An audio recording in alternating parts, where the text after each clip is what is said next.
আউযু বিল্লাহি মিনাশ শাইতানির রাজীম। বিসমিল্লাহির রহমানির রহিম। প্রত্যেকটা ভালো কাজে বিসমিল্লাহ পাঠ করবেন। 1 মিনিট একটা হাদিস শুনিয়ে দেই, বিসমিল্লাহর কি ফজিলত। আল্লাহর হাবিব বলেন, জান্নাতের মধ্যে জাবালে রহমত নামক একটা পাহাড় রয়েছে। কি নাম পাহাড়ের?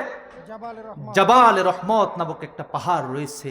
সেই পাহাড়ের মধ্যে বাইতুস সালাম নামক একটা শহর রয়েছে।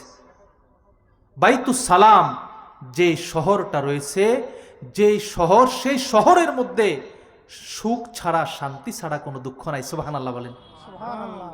জান্নাতের মধ্যে কোনো দুঃখ নাই। নবীজি আমার ফরমান, বাইতুস সালাম যে শহরটা রয়েছে, সেই শহরের মধ্যে কসরুস সুরুর নামক একটা বিল্ডিং, একটা প্রাসাদ রয়েছে। সেই প্রাসাদের মধ্যে বাইতুল জালাল নামক একটা কক্ষ রয়েছে, স্পেশাল কক্ষ।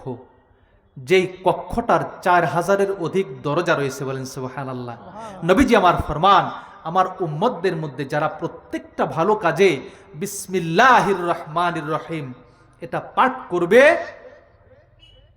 হাসরের ময়দানে যারা জান্নাতে যাবে, যারা বিসমিল্লাহ শরীফ পাঠ করবে প্রত্যেকটা ভালো কাজে, তারা এই বাইতুল জালাল নামক কক্ষটার মধ্যে বসবাস করবে এবং 4000-এর অধিক দরজা দিয়ে তারা যখন খুশি আমার রব্বে কারিমকে দেখতে পাবে। বলেন সুবহানাল্লাহ। বিসমিল্লাহ শরীফ পড়াটা কি আমাদের জন্য খুব কঠিন? না। যারা অক্ষর চিনি না, জানি না, তারাও তো পড়তে পারি, তাই না? তাহলে আজকের ওয়াজ থেকে অন্তত একটা আমল বাড়িতে নিয়ে যায় যে আমি প্রত্যেকটা ভালো কাজে ইনশাআল্লাহ বিসমিল্লাহ বলবো। বলুন আমিন। আমিন। বিসমিল্লাহির রহমানির রহিম। আল্লাহ পাক বলছেন, قل يا عبادي الذين أسرفوا على أنفسهم لا تقنطوا من رحمة الله إن الله يغفر الذنوب جميعا إنه هو الغفور الرحيم। আল্লাহ পাক ডাক দিয়ে বলেন, হাবিব বন্ধুগণ, কুল আপনি বলুন আপনার উম্মতদের মধ্যে আমার বান্দা যারা, কুল ইয়া ইবাদিয়াল্লাযীনা আসরাফু আলা আনফুসিহিম, আপনি বলুন আমার বান্দাদের মধ্যে যারা আল্লাযীনা আসরাফু আলা আনফুসিহিম নিজেদের উপরে জুলুম করেছে, অত্যাচার করেছে, অন্যায় করেছে, জিনা ব্যভিচার করেছে, সুদ খেয়েছে, ঘুষ খেয়েছে, মদ পান করেছে, চুরি করেছে, ডাকাতি করেছে, ছিনতাই করেছে, পরের জমি দখল করেছে, মানুষের উপরে অত্যাচার করেছে, মানুষের সাথে খারাপ আচরণ করেছে, পিতামাতার অবাধ্য হয়েছে, নামাজ পড়ে নাই, রোজা রাখে নাই, হজ করে নাই, যাকাত দেয় নাই, পৃথিবীর এমন কোন মন্দ কাজ নাই, সকল মন্দ কাজ করেছে। মন্দ কাজ করতে করতে কলবের নূর নষ্ট হয়ে গেছে, অন্তরের নূর নষ্ট হয়ে গেছে, নামাজে মন বসে না, রোজা করতে মন চায় না, জিকির আজকার করতে মন চায় না, কোরআন তেলাওয়াত করতে মন চায় না, দুরূদ শরীফ পড়তে মন চায় না, দান খয়রাত করতে মন চায় না, ভালো কোনো কাজে মন চায় না।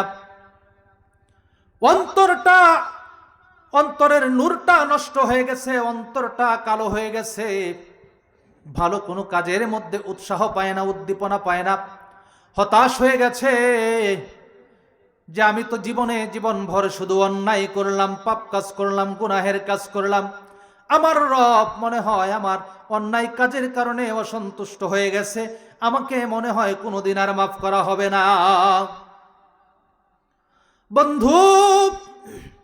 বন্ধুগণ, আপনি আপনার পাপী গুনাহগার উম্মতদেরকে ডাক দেন, তোমরা কে আছো নিজের নফসের উপরে জুলুম করেছো, অন্যায় করেছো, অবিচার করেছো, আল্লাহ পাকের নাফরমানি করেছো, আল্লাহর আনুগত্য করো নাই, রাসূলের আনুগত্য করো নাই।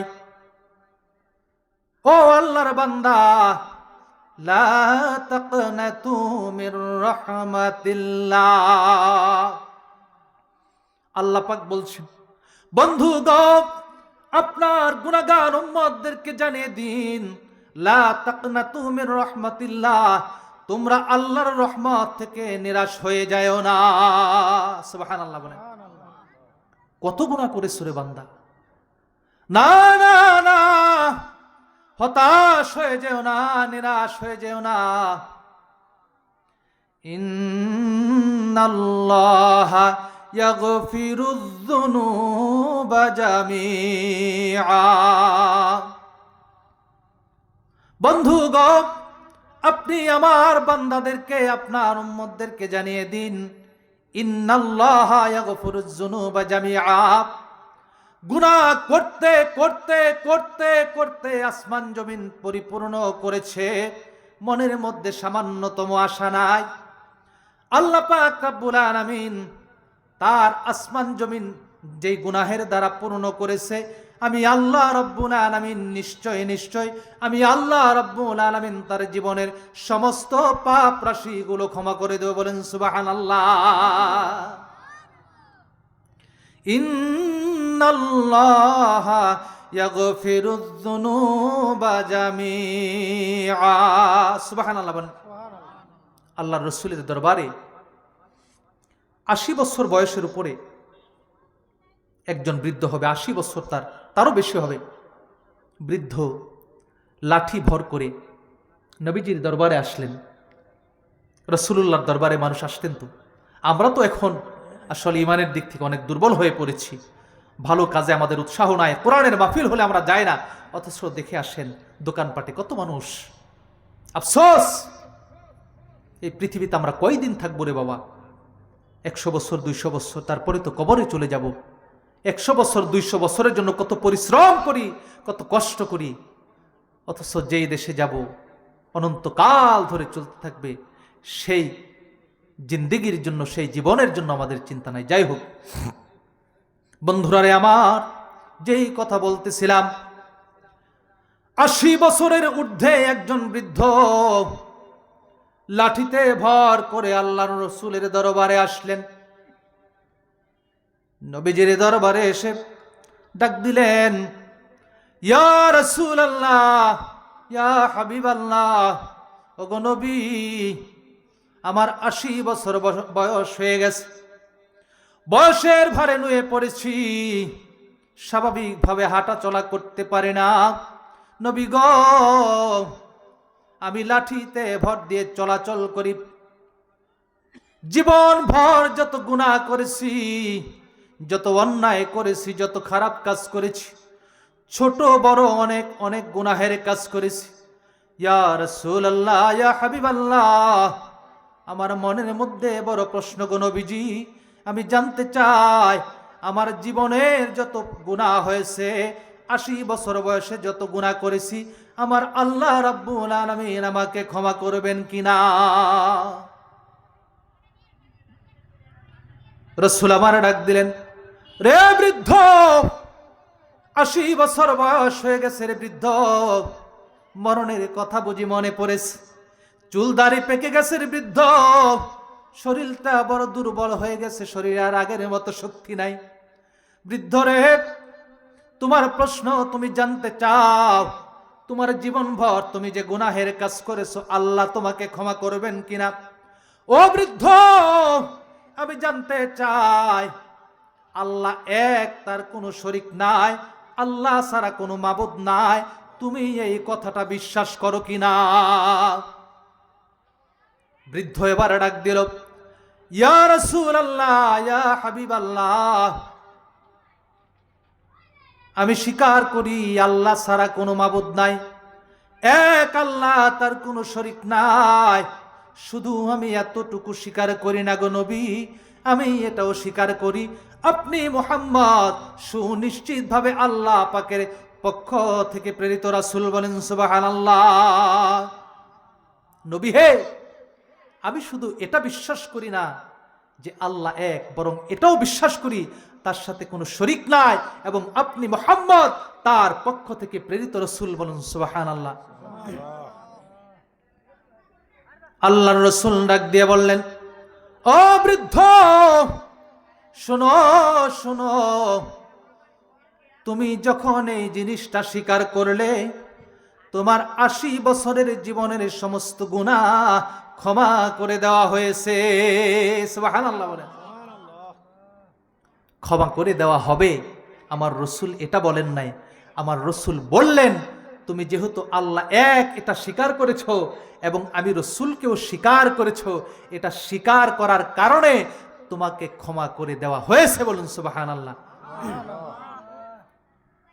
বন্ধুরা রে আমার, শুধু তাই নয়, আল্লাহ পাক কেন তিনি ক্ষমা করবেন? আল্লাহ পাক বলছেন, ও বন্ধু, আপনি জানিয়ে দেন, ইন্নাহু হুয়াল গফুরুর রহিম। আল্লাহু আকবার বলে। বন্ধু গো, আপনার উম্মতদের মধ্যে যারা গুনাহ করবে আমি কেন তাদেরকে ক্ষমা করব জানেননি? ইন্নাহু, নিশ্চয় তিনি, এই হু হলেন আল্লাহ। সুবহানাল্লাহ বলেন। নিশ্চয় আল্লাহ গফুরুর রহিম, তিনি ক্ষমাশীল এবং করুণাময় পরম দয়ালু। বলেন সুবহানাল্লাহ। আমার আল্লাহ ক্ষমা করবেন। কেন ক্ষমা করবেন? তিনি ক্ষমাশীল, তিনি দয়ালু। বলেন সুবহানাল্লাহ। নবীজি আমার বলেন, আমার রাসূল বলেন, যেই সত্তার হাতে আমার প্রাণ, যেই সত্তার হাতে আমার জীবন মরণ, আমি মুহাম্মদের জীবন, যেই সত্তার ইচ্ছায় আমি পৃথিবীতে সশরীরে বেঁচে আছি, যেই সত্তার ইচ্ছায় আমি আবার চলে যাব, যার হাতে আমার জীবন মরণ, সেই সত্তার কসম করে বলছি, তোমরা যখন পাপ করবে, তোমরা যখন গুনাহ করবে, যখন অন্যায় করবে, গুনাহ করতে করতে করতে করতে যখন পৃথিবী এবং আসমান সমূহ পরিপূর্ণ করে ফেলবে, কথা কে বলছেন? রাসূল বলছেন। নবীজির কথার মধ্যে কোনো সংশয় আছে? রাসূল কখনো মিথ্যা কথা বলেছেন? আমার নবীজি জীবদ্দশায়, আমার রাসূলের জীবনে কোনোদিন তার পবিত্র জবান মোবারকে একটা ফাহেসা, একটা মিথ্যা কথা আমার রাসূল বলেন নাই। বলি সুবহানাল্লাহ। আমার রাসূল বলছেন, সেই সত্তার কসম করে বলি, যেই সত্তার হাতে আমি মুহাম্মদের প্রাণ, যেই সত্তার হাতে আমি মুহাম্মদের প্রাণ, তোমরা যখন গুনাহ করতে করতে করতে করতে যখন পৃথিবী পরিপূর্ণ করে ফেলবে, আসমান সমূহ তোমাদের গুনাহের দ্বারা পরিপূর্ণ করে ফেলবে, আর ফাঁকা জায়গা নাই, এমন অবস্থায় তোমরা যখন আল্লাহ পাকের কাছে ক্ষমা প্রার্থনা করবে, আমার আল্লাহ রব্বুল আলামিন তোমাদেরকে মাফ করে দিবেন। বলুন সুবহানাল্লাহ। আমার রাসূল শুধু এতটুকু বলে থেমে গেলেন না। আমার রাসূল বললেন, উম্মতেরা রে, মুসনাদে আহমদ ইবনে হাম্বলে হাদিসটা এসেছে। আমার রাসূল বললেন, মানুষ যদি গুনাহের কাজ না করত, অন্যায় না করত, আল্লাহ পাক রব্বুল আলামিন মানুষকে ধ্বংস করে দিতেন এবং তাদের জায়গায় আরেকটা জাতি সৃষ্টি করতেন যারা গুনাহ করত এবং আমার আল্লাহ তাদেরকে মাফ করতে থাকতেন। বলি সুবহানাল্লাহ। নারে তাকবীর। আল্লাহু আকবার। কত বড় কথা! কাজেই হতাশ হওয়ার কোনো সুযোগ নাই। বন্ধুরা রে আমার, আল্লাহ পাক রব্বুল আলামিন বান্দাদেরকে আশার বাণী শোনাচ্ছেন, বান্দারে তুমি হতাশ হয়ে যেও না। আমার আল্লাহ জানেন, আমার আল্লাহ জানেন বান্দারা গুনাহ করবে, কারণ শয়তান তাদের পিছনে লেলিয়ে দেওয়া হয়েছে, শয়তান তাদের পিছনে লেগে আছে। কিতাবের মধ্যে এসেছে, ইবলিস শয়তানকে যখন জান্নাত থেকে অবাঞ্ছিত ঘোষণা করা হলো, যখন জান্নাত থেকে তাকে বহিষ্কার করে দেওয়া হলো, ইবলিস আল্লাহ পাকের দরবারে দোয়া করলো, প্রার্থনা করলো, মাবুদ, মাবুদ গো, আদমের জন্য আমাকে জান্নাত থেকে বহিষ্কার করা হয়েছে, আমাকে জান্নাত থেকে বের করে দেওয়া হয়েছে, অবাঞ্ছিত ঘোষণা করা হয়েছে। রব্বুল আলামিন, আমিও তোমার আদমের সঙ্গে চ্যালেঞ্জ করলাম, তোমার আদমকে আমি দেখে নেব, তোমার আদমকে আমি পথভ্রষ্ট করে ছাড়ব। আমাকে শক্তি দাও, আমি যেন তোমার আদমকে পথভ্রষ্ট করতে পারি, তোমার আদম সন্তানদেরকে পথভ্রষ্ট করতে পারি। মাবুদ হে, যে আদমের জন্য আমাকে জান্নাত থেকে তুমি অবাঞ্ছিত ঘোষণা করেছো, আমাকে বহিষ্কার করেছো, সেই আদমকে আমি দেখে নেব। কিন্তু শর্ত হলো, তুমি আল্লাহ যদি আমাকে শক্তি না দাও, তাহলে আমি আদমকে পথভ্রষ্ট করতে পারবো না, আদমের উপরে বিজয়ী হতে পারবো না। বন্ধুরা রে আমার, গভীর মনোযোগ। শয়তান কেমন ভাবে মানুষকে পথভ্রষ্ট করে। ও মাবুদ, মাবুদ গো, তুমি আমাকে শক্তি দাও, আমি যেন আদম সন্তানের উপরে বিজয় হতে পারি। আমার রব বলেন, আদম ইবলিস রে, তোকে শক্তি দিলাম, তুই আদম সন্তানের উপরে বিজয়ী হবি। রব্বে কারীম, তুমি আমাকে আরো শক্তি দাও। আল্লাহ পাক বলেন, তোর দরখাস্ত মঞ্জুর করা হলো। আমার আদমের যতগুলো সন্তান হবে, যত বংশ বিস্তার করবে, যতগুলো সন্তান হবে, তুই ইবলিসেরও ততগুলো সন্তান হবে, একটাও কম হবে না। আল্লাহু আকবার বলেন। ইবলিস আবার দরখাস্ত করলো, মাবুদ গো, আমি আরো শক্তি চাই, আমি যেন তোমার আদমের উপরে, আদম সন্তানদের উপরে বিজয়ী হতে পারি, আমি যেন তাদেরকে পথভ্রষ্ট করতে পারি। আল্লাহ পাক বললেন, আদম ইবলিস রে, যা তোকে শক্তি দিলাম, আদম সন্তানের সিনার মধ্যে তুই বসবাস করতে পারবি। আল্লাহু আকবার বলেন। তোকে ক্ষমতা দিলাম, যা, তুই কত ক্ষমতা চাস? মাবুদ, মাবুদ গো, আদম সন্তানের সিনার মধ্যে আমি বসবাস করতে পারবো। আদম সন্তানের সিনাটা আমার জন্য তুমি কি বানায়া দিলা? আবাসস্থল বানিয়ে দিলা। আমি খুশি হলাম, তুমি আমাকে আরো শক্তি দাও। যারে ইবলিস, যা, আমি তোরে এমন ক্ষমতা দিলাম, বনি আদমের শিরায় শিরায়, শিরায় উপশিরায় তুই চলাফেরা করতে পারবি। মানুষের শিরায় উপশিরায় শয়তান চলাফেরা করতে পারে। আল্লাহু আকবার বলেন। কারণ ইবলিসকে আল্লাহ পাক সেই ক্ষমতা দিয়েছে। মাবুদ গো, আরেকটা দরখাস্ত আছে তোমার দরবারে। কি রে ইবলিস, তোর আর কি দরখাস্ত, আর কি আপিল? রব্বুল আলামিন আল্লাহ, তোমার দরবারে আরো দরখাস্ত করি, তুমি আমাকে আরো শক্তি দাও, আমি তোমার আদম সন্তানদের উপরে বিজয় হতে চাই। ঠিক আছে, যা, তোকে আরো শক্তি দিলাম। আদমের সমান তোর সন্তান হবে, আদমের সিনার মধ্যে তুই বসবাস করতে পারবি, আদম সন্তানদের শিরায় উপশিরায় তুই চলাফেরা করতে পারবি। যা যা যা, তোকে আরো শক্তি দিলাম। আদম সন্তানদের সম্পদ এবং সন্তান সন্ততির মধ্যে তোর অংশ স্থাপন করে দিলাম। বলে, হুজুর বুঝলাম না কথাটা। আল্লাহ পাক ইবলিসকে ক্ষমতা দিলেন যে আদম সন্তানের মধ্যে সন্তানের প্রেম, প্রীতি, ধন সম্পদের লোভ লালসা মানুষের মধ্যে জাগ্রত করবি, এই ক্ষমতা আল্লাহ পাক ইবলিসকে দিলেন। বলুন আল্লাহু আকবার। ইবলিস ডাক দিলেন, আল্লাহ, আমি খুশি হয়ে গেলাম। আল্লাহ পাক এবার ইবলিসকে ডাক দিল, ইবলিস রে, ও ইবলিস শয়তান, তোর খুশি হওয়ার কোনো কারণ নাই।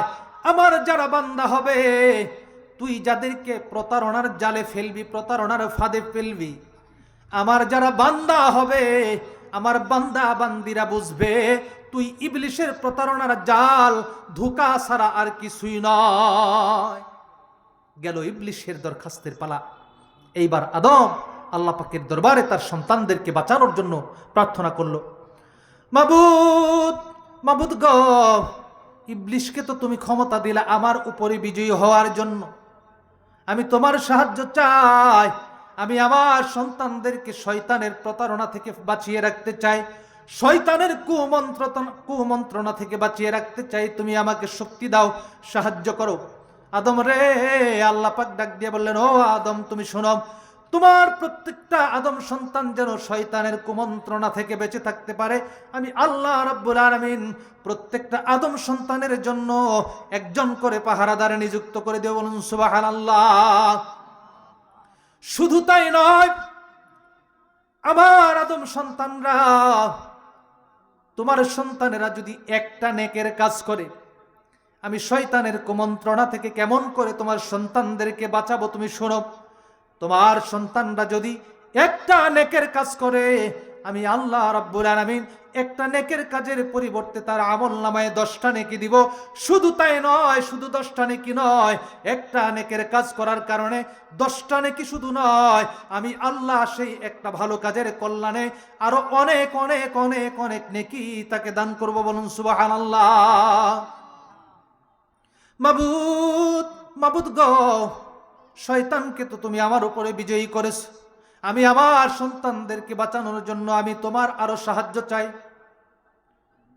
আরো সাহায্য দাও গো মালিক, আরো দয়া চাই, দয়া করো কেমন করে আমার সন্তানেরা শয়তানের কুমন্ত্রণা থেকে বাঁচবে। বাবারা রে আমার, নামাজ পড়তে যাই শয়তান মনের মধ্যে কুমন্ত্রণা দেয়, রোজা রাখি শয়তান মনের মধ্যে কুমন্ত্রণা দেয়, হজ করতে যায় শয়তান মনের মধ্যে কুমন্ত্রণা দেয়, জিকিরে বসি, কুরআন তেলাওয়াতে বসি, নামাজ রোজা যা কিছু করি না কেন, প্রত্যেকটা ভালো কাজে শয়তান আমাদেরকে ওয়াসওয়াসা দেয়, দেয় কিনা? শয়তান আমাদের শত্রু না বন্ধু? শত্রু না বন্ধু? শয়তান আমাদের প্রকাশ্য শত্রু। শয়তানকে কুমন্ত্রণা দেওয়ার জন্য পাওয়ার দিয়েছে কে? আল্লাহ দিয়েছে। কিন্তু আল্লাহর বান্দা যারা হবে তাদেরকে হেফাজত করবেন কে? মাবুদ দয়া করো, আমার সন্তানদেরকে শয়তানের কুমন্ত্রণা থেকে বাঁচাতে চাই। যারে আদম, তোর সন্তানরা যতদিন হায়াত পাবে আমি তাদেরকে সুযোগ দিলাম, যত গুনাহ করবে, যত গুনাহ করবে, যত অন্যায় করবে, যত অপরাধ করবে, মৃত্যু পর্যন্ত তাদেরকে আমি তওবার সুযোগ করে দিলাম। বলুন সুবহানাল্লাহ। ও আদম তুমি শোনো, তোমার সন্তানরা জীবনে যত অন্যায় করবে, যত গুনাহের কাজ করবে, মৃত্যুর আগে যদি আমি আল্লাহর দরবারে একবার মাত্র তওবা করে, আমি আল্লাহ রাব্বুল আলামিন তওবার কারণে তার জীবনের সমস্ত গুনাহগুলো মাফ করে দেব। বলুন সুবহানাল্লাহ। সাল্লাল্লাহু আলা মুহাম্মাদ সাল্লাল্লাহু সাল্লাল্লাহু আলা মুহাম্মাদ সাল্লাল্লাহু। আল্লাহ পাক বলছেন, আদম রে, তোর সন্তানদের পিছনে শয়তান যেমন আছে, আমি আল্লাহ তাদের মুক্তির ব্যবস্থা করে দিলাম। মৃত্যুর আগে মাত্র একবার যদি আমি আল্লাহর দরবারে তওবা করে তার জীবনের সমস্ত গুনাহ আমি মাফ করে দেব। সুবহানাল্লাহ। আল্লাহ পাক ডাক দিয়ে বলছেন, ইয়া আইয়ুহাল্লাযীনা আমানু তুবু ইলাল্লাহি তাওবাতান নাসুহা। আল্লাহু আকবার। আল্লাহ পাক ডাক দিয়ে বলেন, ইয়া আইয়ুহাল্লাযীনা আমানু, ঈমানদারেরা রে, যারা জীবনভর গুনাহ করেছো, অন্যায় করেছো, ঈমানদারেরা রে। আল্লাহ পাক এখানে কাফের মুশরিকদেরকে ডাক দেন নাই, মুনাফিকদেরকে ডাক দেন নাই, ফাসিকদেরকে ডাক দেন নাই, ডাক দিয়েছেন কাদেরকে? ঈমানদারদেরকে। আল্লাহ রাব্বুল আলামিন ঈমানদারদের জন্য সুখবর দিচ্ছেন, ইয়া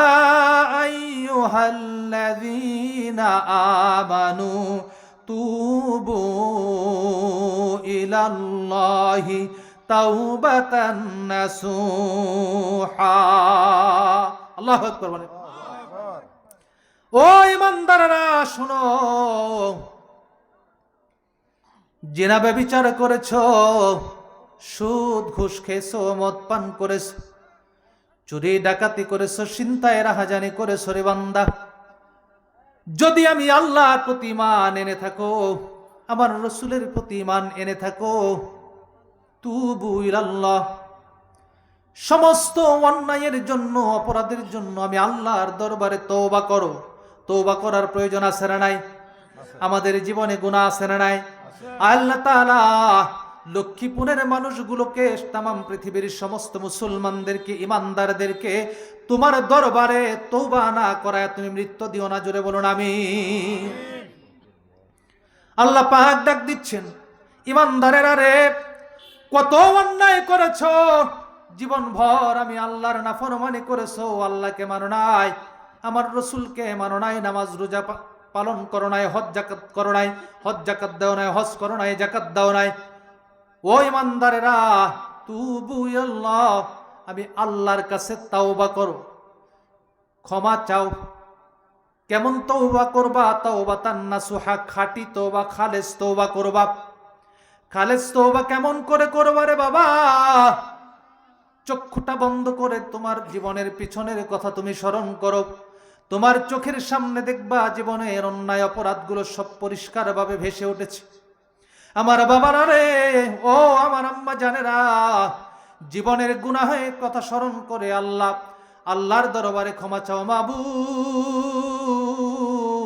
মাবুদ গো, জীবনে যত অন্যায় করেছি, যত গুনাহ করেছি, না না না, বাকি জীবনে আর কোনোদিন জিনা ব্যভিচার করব না, বাকি জীবনে আর কোনোদিন সুদ ঘুষ খাবো না, বাকি জিন্দিগিতে আর কোনোদিন মদ পান করব না, বাকি জীবনে আর কোনোদিন নামাজ কাজা করব না, বাকি জীবনে কোনোদিন আর অশ্লীল কাজ করব না। মাবুদ হে, তোমার দরবারে কেমনে দাঁড়াবো? অপরাধীর চেহারাটা নিয়ে তোমার দরবারে কেমনে দাঁড়াবো? তোমার সামনে কেমনে দাঁড়াবো? তোমার সামনে দাঁড়াইতে বড় লজ্জাবোধ করি। আমি অপরাধীর বিবর্ণ চেহারাটা নিয়ে তোমার সামনে কেমনে দাঁড়াবো? মাবুদ গো, তুমি আমার অপরাধগুলোকে ক্ষমা করে দাও। আমি প্রতিজ্ঞা করলাম জীবনে আর কোনোদিন এই অপরাধ করব না, তোমার পথে পরিচালিত হব। তুমি যেমন ভাবে চলতে বলেছো, তোমার রসুল যেমন ভাবে চলতে বলেছে, আমি তোমার এবং তোমার রসুলের প্রদর্শিত পথে চলবো। জীবনে যা অন্যায় করেছি আর কোনোদিন করব না।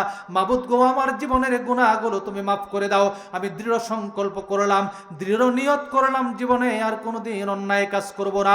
আমার বাবার আরে, এমন ভাবে যদি কেউ খালেস নিয়তে তওবা করতে পারে, তওবাতান নাসুহা করতে পারে, আল্লাহ পাক রব্বুল আলামিন বলছেন ওই সমস্ত তওবাকারীদের জন্য আল্লাহ পাক ক্ষমাশীল এবং পরম দয়ালু। বলুন সুবহানাল্লাহ। তওবা করার প্রয়োজন আছে না নাই? নিয়ত করে ফেলি, মালিক হে, জীবনে যা অন্যায় করেছি, আমি জানি না আজকের এই মাহফিলটা কার জন্য জানি শেষ মাহফিল হয়ে যায়।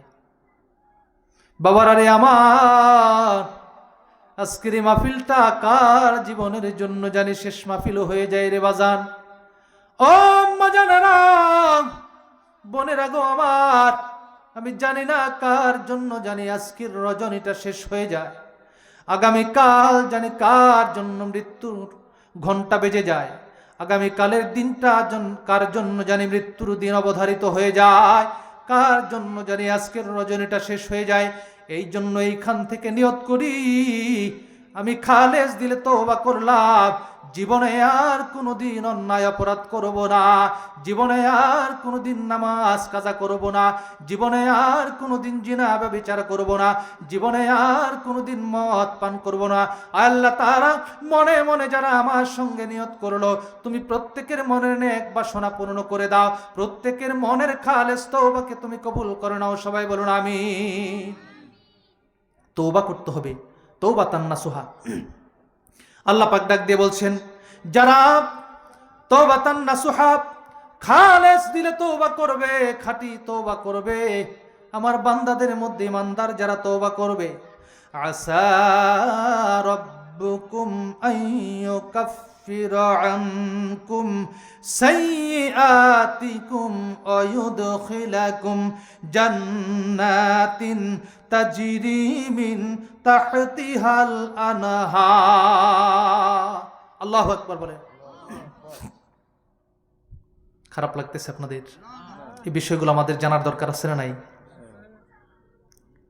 আমার আল্লাহ পাক ডাক দিচ্ছেন, আমার বান্দা বান্দিরা রে, তোমরা যারা খালেস দিলে তওবা করলা, লক্ষ্মীপুর হাফিজিয়া মাদ্রাসার ময়দানে বসে যারা আমি আল্লাহর কাছে জীবনের গুনাহগুলোর জন্য ক্ষমা চাইলাম, খালেস নিয়তে যারা তওবা করলাম মাবুদ, খালেস নিয়তে যারা তওবা করলাম মাবুদ, নিজামী সাহেব বলেছে, তওবা করলে নাকি তুমি ক্ষমা করো। মাবুদ গো, তওবা করলাম, ক্ষমা করে দেওয়ার কোনোদিন অন্যায় করব না। আমার আল্লাহ তাদের জন্য সুসংবাদ দিচ্ছেন, আসা রাব্বুকুম আইয়ুকাফিরা আনকুম সাইয়্যাতিকুম ওয়া ইউদখিলাকুম জান্নাহ। আল্লাহু আকবার বলেন। আল্লাহ পাক রব্বুল আলামিন, যারা তওবা করেছো, আমি আল্লাহ রাব্বুল আলামিন তোমাদের জন্য কি করব? আইয়ুকাফিরা আনকুম সাইয়্যাতিকুম, তোমাদের গুনাহগুলোকে আমি মুছে ফেলবো আমলনামা থেকে। সুবহানাল্লাহ বলেন। সুবহানাল্লাহ। এর চেয়ে বড় খুশির সংবাদ আর কিছু হতে পারে না, ঠিক কি না? আল্লাহ পাক বলছেন, তোমরা যারা তওবা করলে, তোমাদের আমলনামা থেকে আমি গুনাহগুলো মুছে দিলাম। তোমাদের খারাপ কাজগুলো, মন্দ কাজগুলো, এমনও তো গুনাহ আছে, এমনও তো অন্যায় আছে রে বান্দা, তোর বাবা মা যদি জানতে পারে তোকে ঘর থেকে বের করে দিবে, স্ত্রী যদি জানতে পারে তোকে তালাক দিবে, সন্তানরা যদি জানতে পারে তোকে ঘৃণায় মুখ ফিরিয়ে নেবে, ভাই বোনেরা যদি জানতে পারে তোকে পরিবার থেকে বের করে দিবে, সমাজবাসীরা যদি জানতে পারে তোকে সমাজ থেকে এক ঘরে দিবে। বান্দারে, লা তাকনাতু মির রাহমাতিল্লাহ, আমার রহমত থেকে হতাশ হয়ে যেও না, নিরাশ হয়ে যেও না।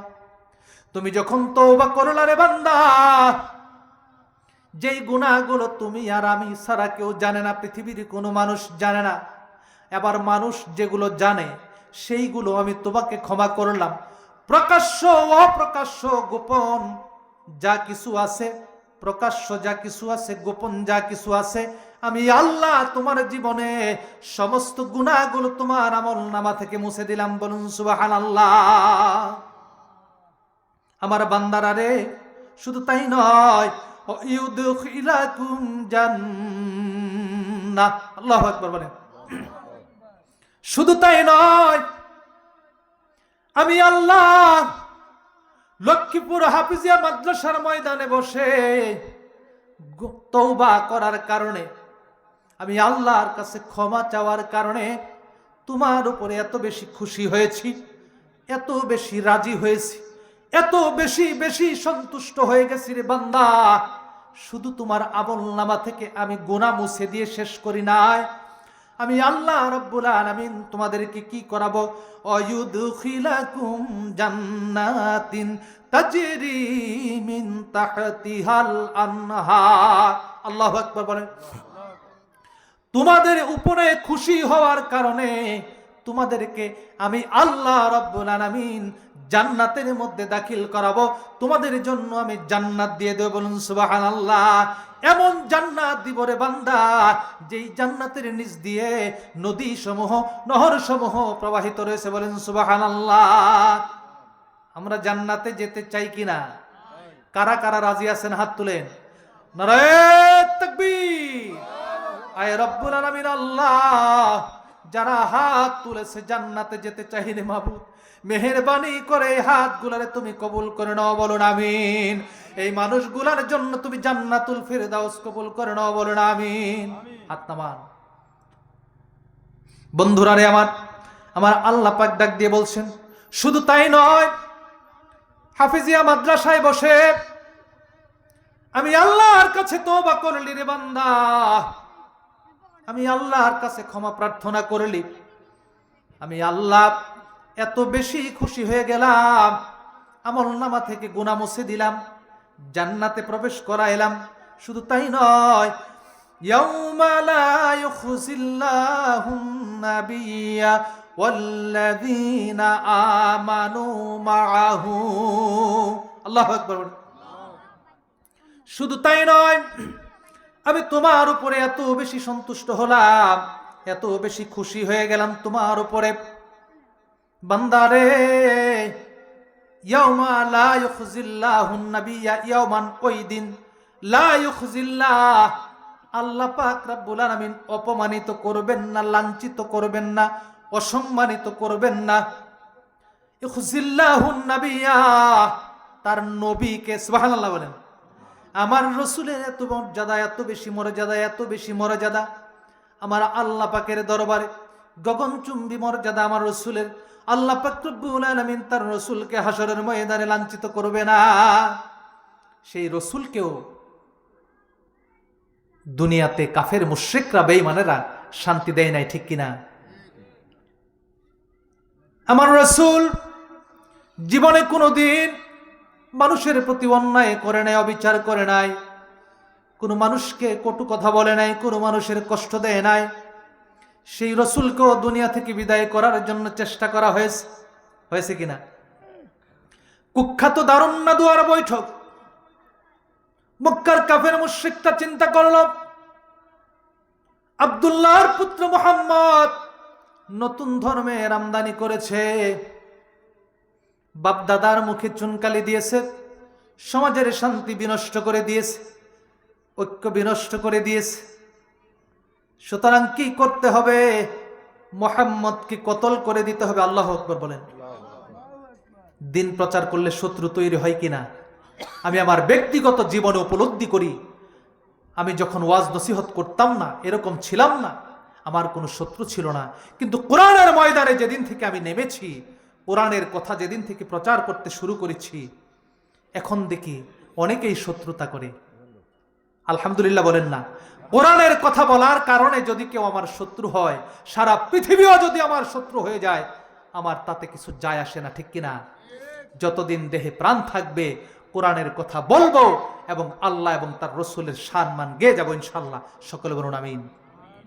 আমার নবীজিকে পৃথিবী থেকে বিদায় করে দেবে কুখ্যাত দারুন নাদুয়ার বৈঠক আহ্বান করা হলো।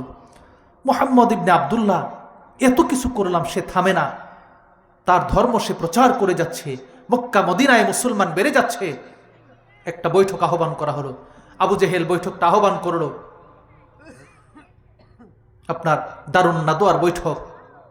সেই বৈঠকের মধ্যে কুরাইশ বংশের সমস্ত বড় বড় নেতৃবৃন্দ সেখানে উপস্থিত হয়ে গেল। উপস্থিত যখন হয়ে গেল, বৈঠক শুরু হলো। ইতিমধ্যে ইবলিস শয়তান নজদি একজন শায়খের বেশে সেখানে উপস্থিত হলো। তুমি কে গো? তুমি কে? বৃদ্ধ মানুষ, তুমি আমাদের দরবারে উপস্থিত হলে? ইবলিস শয়তান ডাক দিয়ে বলে, আমি নজদ থেকে এসেছি, আমি নজদের অধিবাসী, আমি একজন মুরব্বী। আমি শুনলাম মুহাম্মদের পুত্র আব্দুল্লাহর পুত্র মুহাম্মদের বিরুদ্ধে তোমরা একটা মিটিং কল করেছ। এই মিটিং এর মধ্যে তোমরা আব্দুল্লাহর পুত্র মুহাম্মদের বিরুদ্ধে সিদ্ধান্ত নিবা। আমি চিন্তা করলাম এমন কিছু পরামর্শ তোমাদেরকে দেওয়া যায় কিনা যেটা তোমাদের উপকারে আসে। বৈঠক শুরু হয়ে গেল। উদ্দেশ্য হলো রাসূলুল্লাহর বিরুদ্ধে একটা সিদ্ধান্ত নেওয়া হবে।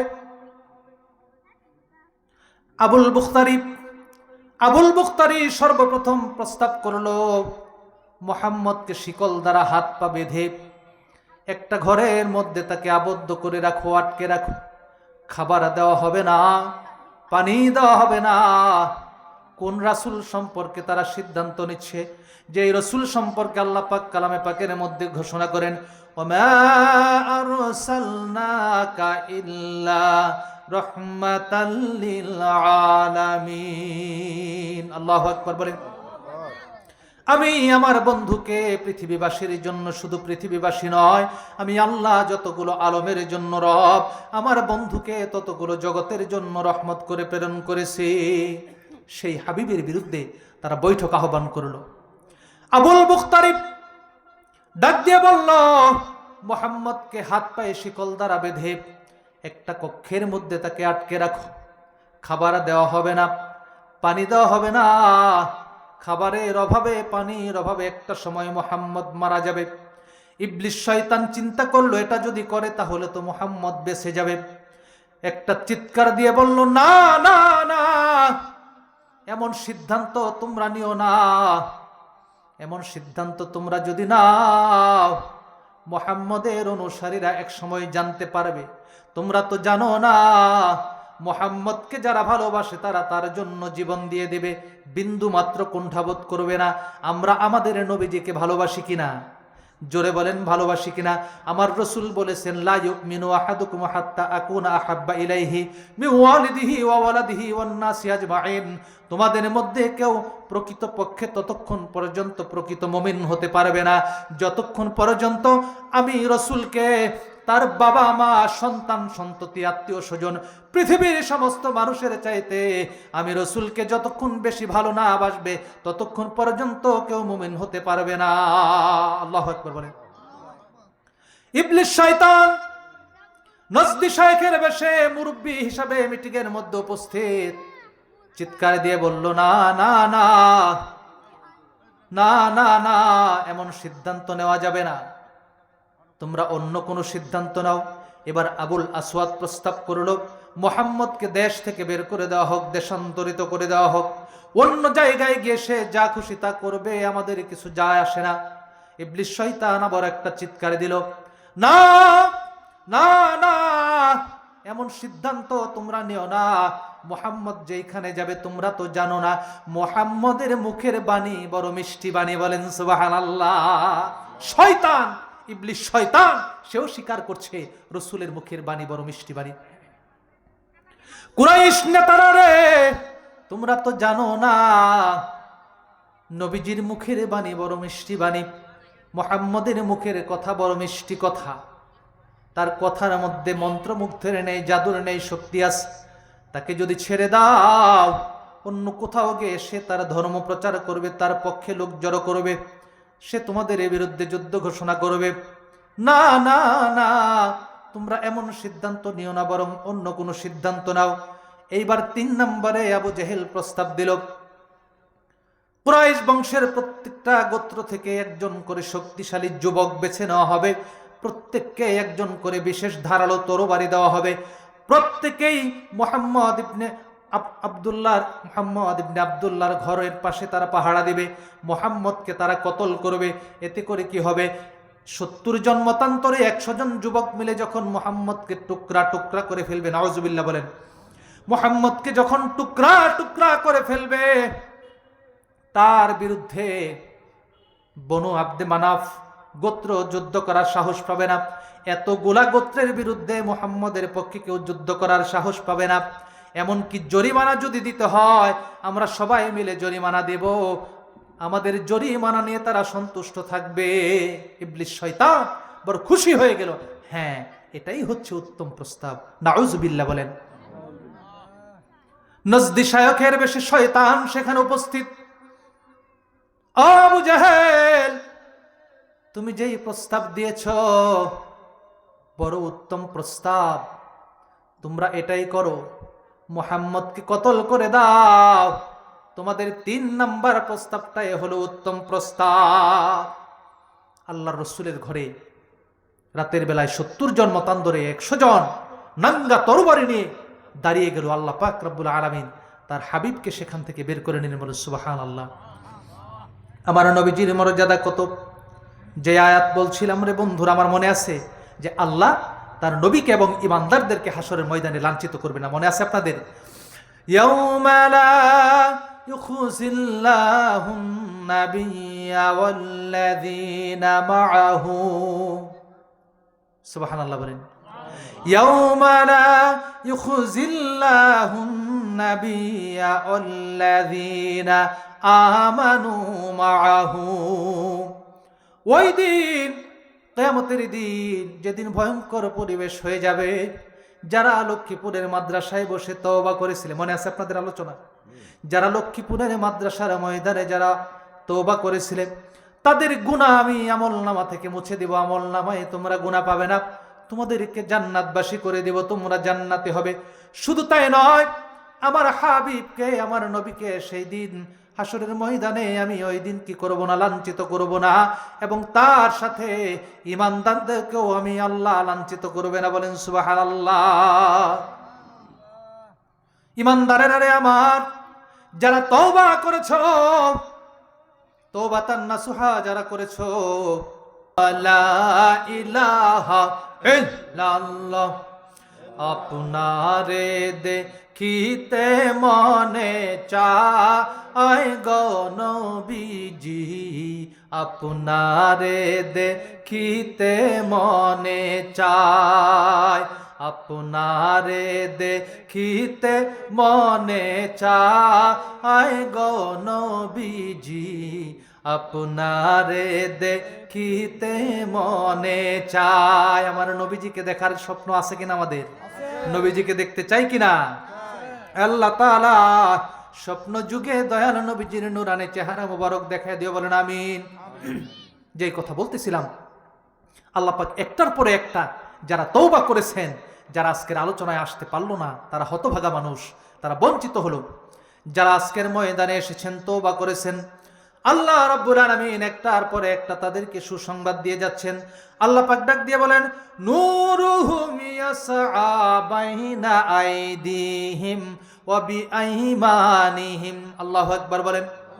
শুধু তাই নয়, আমি আমার রসুলকে, আমার নবীকে অপমানিত করব না, সেই সাথে আমি আল্লাহ ওয়াদা দিলাম যারা তওবা করেছে ঈমানদারদেরকে আমি লাঞ্ছিত করব না, অপমানিত করব না।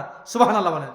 শুধু তাই নয়, যারা তওবা করেছো আমার বান্দারা, তোমরা লক্ষ্য করে শোনো, হাসরের ময়দানে তোমাদের নূরগুলো, তোমাদের নূরগুলো, তোমাদের জ্যোতিগুলো তোমাদের সামনে এবং তোমাদের ডান পাশে চমকাইতে থাকবে। বলেন সুবহানাল্লাহ।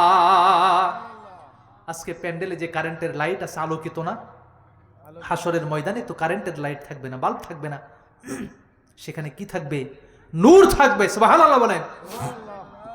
আল্লাহ পাক ডাক দিয়ে বলছেন, নূরুহুম ইয়াসআ বাইনা আইদিহিম ওয়া বিআইমানিহিম। যারা তওবা করেছো রে বান্দা, তাদের জন্য আমি কি ব্যবস্থা রেখেছি? হাসরের ময়দানে যখন পুলসিরাত পার হবে, মিজানে যাবে, হিসাব নিকাশ দিতে যাবে, আল্লাহ পাকের সামনে যখন দণ্ডায়মান হবে, তোমাদের নূরগুলো তোমাদের সামনে এবং তোমাদের ডান পাশে চমকাইতে থাকবে। বলুন সুবহানাল্লাহ। এই নূর দেখে ইমানদারেরা সেদিন খুশি হয়ে যাবে। যারা হাফিজিয়া মাদ্রাসার ময়দানে এসেছে, যারা জালসা শুনতেছে, আমার মায়েরা, আমার আব্বাজানেরা, তারা খুশি হয়ে যাবে। তারা ডাক দিয়ে বলবে, ইয়াকুলুনা রব্বানা আতমিম লানা নূরানা ওয়াগফির লানা ইন্নাকা আলা কুল্লি শাইইন কাদির। বন্ধুরা আমার, দুইটা জিনিস আজকের আলোচনায় আপনাদেরকে শিক্ষা দেওয়ার চেষ্টা করেছি। এক হলো, আল্লাহর রহমত থেকে হতাশ হওয়া যাবে না, নিরাশ হওয়া যাবে না। আর দুই নাম্বার হলো, গুনাহ করে ফেলেছেন, তওবা করতে হবে। ভাই এক মিনিট, গুনাহ করে ফেলেছেন, কি করতে হবে? তওবা করতে হবে। তাহলে সর্বশেষ অংশ হলো, তাদের নূর দেখে যারা আজকে মাদ্রাসার ময়দানে এসেছেন, ওই দিন আপনারা বলবেন, ইয়াকুলুনা রব্বানা, হে আমাদের রব, আতমিম লানা নূরানা, আমাদের নূরগুলোকে আরো উজ্জ্বল করে দাও, আরো পরিপূর্ণ করে দাও। বলো সুবহানাল্লাহ। ওয়াগফির লানা, এবং আমাদেরকে ক্ষমা করে দাও। সুবহানাল্লাহ, সুবহানাল্লাহ। বন্ধুরা আমার, আসুন আমরা আজকে যতটুকু আলোচনা শুনেছি এবং আলোচনা করেছি, ভুলভ্রান্তি আল্লাহ পাক মার্জনা করে দিয়ে সহি অংশগুলোর উপরে আমাদের সবাইকে আমল করার তৌফিক দিন। সকলে বলুন আমিন। আমরা কখনো হতাশ হব না, এবং আমরা সব সময় মৃত্যু কার কখন এসে যাবে আমরা জানি না। সব সময় আমরা তওবা করব আল্লাহ পাকের দরবারে। সব সময় কি করব? তওবা করব। আল্লাহ পাক রব্বুল আলামিন আমাদের সবাইকে কবুল করুন। সকলে বলুন আমিন। ওয়া আখিরু দাওয়ানা আলহামদুলিল্লাহি রাব্বিল আলামিন। আসসালামু আলাইকুম ওয়া রাহমাতুল্লাহি ওয়া বারাকাতুহু।